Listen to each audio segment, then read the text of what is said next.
সকাল সকাল তুষার স্যার দৌড়াচ্ছিলেন। তখন তিনি সাকিব আর প্রিয়াকে দেখলেন, যারা খুঁটির তারে স্পার্কিং হতে দেখছিল। এই বাচ্চারা, এটা দেখার জিনিস নাকি? ওখান থেকে তাড়াতাড়ি সরে যাও। ঠিক তখনই যেটার ভয় ছিল সেটাই ঘটল। ওপরের হাই ভোল্টেজ তার নিচে পড়ে গেল। প্রিয়া ভয়কে দৌড়ে পালাতে গেল, কিন্তু সাথে সাথেই একটা বিদ্যুতের ঝাঁকুনি খেল। আহ! আমি তো পুরো কেঁপে গেলাম। ও তো তার থেকে দূরে দাঁড়িয়েছিল, তবুও ওর বিদ্যুৎ লাগলো। আমি তো আরো কাছে আছি, তবুও কিছু হচ্ছে না কেন? বাহ ছেলে, বিপদের সময় কৌতূহল আছে। দাঁড়িয়ে থাকো, দৌড়াবে না। স্যার, না দৌড়ে আমি এখান থেকে কিভাবে বের হব? কারেন্ট তো বাতাস দিয়ে আসে না, তাই নিশ্চিতভাবে মাটির মাধ্যমে ছড়াচ্ছে। তাহলে আমার শরীরে কেন লাগছে না? ঠিক সেই কারণেই, যেই কারণে তারের উপর বসে থাকা পাখির শরীরে কারেন্ট লাগে না। কারণ পাখির পা তো ভালো কন্ডাক্টর না, তাই না? বাবা, তোমাকে মনে হয় ফিজিক্সের সাথে সাথে বায়োলজিও পড়াতে হবে। কারেন্ট প্রবাহিত হয় পোটেনশিয়াল ডিফারেন্সের কারণে। পাখির দুই পা একই তারে, তাই সেখানে পোটেনশিয়াল ডিফারেন্স নেই, ফলে কারেন্ট প্রবাহিত হয় না।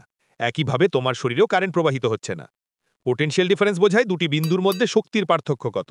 যদি পোটেনশিয়াল ডিফারেন্স কম হয় তাহলে ইলেকট্রিক ফিল্ড দুর্বল হবে এবং ইলেকট্রনরা কম বল অনুভব করবে। কিন্তু যদি পোটেনশিয়াল ডিফারেন্স বেশি হয় তাহলে ইলেকট্রিক ফিল্ড শক্তিশালী হবে এবং প্রতিটি ইলেকট্রন বেশি বল অনুভব করবে। বেশি বল মানে বেশি অ্যাক্সিলারেশন, মানে ইলেকট্রনের ড্রিফট ভেলোসিটি বাড়বে। আর ড্রিফট ভেলোসিটি যত বেশি, কারেন্টও তত বেশি। এই কারেন্টই হাই ভোল্টেজ তার থেকে মাটির দিকে যাচ্ছে। আর মাটিরও নিজস্ব কিছু রেজিস্ট্যান্স আছে। ওহমের সূত্র অনুযায়ী দূরত্ব বাড়ার সাথে সাথে ভোল্টেজ কমে যাবে। মানে যদি আমি এক জায়গায় দাঁড়িয়ে থাকি তাহলে দুই পায়ের মধ্যে কোনো পোটেনশিয়াল ডিফারেন্স থাকবে না, তাই কারেন্ট লাগবে না। কিন্তু যদি হাঁটার জন্য এক পা অন্য পা থেকে দূরে রাখো তাহলে দুই পায়ের পোটেনশিয়াল ডিফারেন্স আলাদা হবে এবং শরীর দিয়ে কারেন্ট প্রবাহিত হবে। মানে পা দুটো বেশি দূরে রাখা যাবে না। হ্যাঁ, দুই পা কাছাকাছি রাখো আর ক্যাঙ্গারুর মতো লাফিয়ে লাফিয়ে সরে যাও।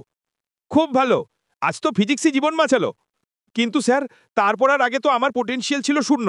তাহলে তারপর আর পর যখন মাটির পোটেনশিয়াল বদলালো তখন আমার শরীরের পোটেনশিয়ালও বদলাতে গিয়ে একটা ঝাঁকুনি দেওয়া উচিত ছিল নাকি?